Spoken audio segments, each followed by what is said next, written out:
একটা সময় ছিল 2019 সাল। নিজের কোনো ফোন ছিল না। বড় ভাইয়ের ফোনটা একটু সময়ের জন্য হাতে পেলেই মনে হতো যেন পুরো পৃথিবীটাই পেয়ে গেছি। সারাদিন খেলার ইচ্ছা থাকতো, আর সেই খেলতে গিয়ে কত বকাঝকা, কত গালি যে খেয়েছি তার কোনো হিসাব নেই। তবুও পরের দিন আবার সুযোগ পেলেই ফোনটা নিয়ে বসে যেতাম, কারণ তখন খেলাটা শুধু একটা গেম ছিল না, ছিল আনন্দ, উত্তেজনা আর ছোট ছোট সুখের মুহূর্ত। আজ সময় বদলে গেছে।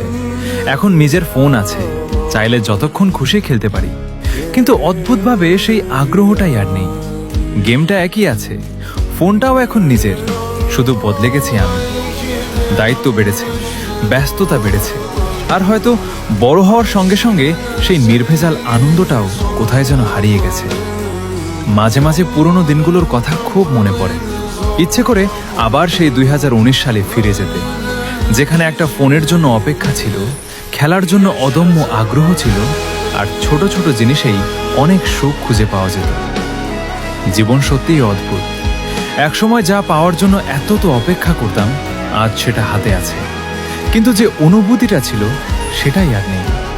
হয়তো এটাই বড় হয়ে যাওয়ার সবচেয়ে নীরব বাস্তবতা।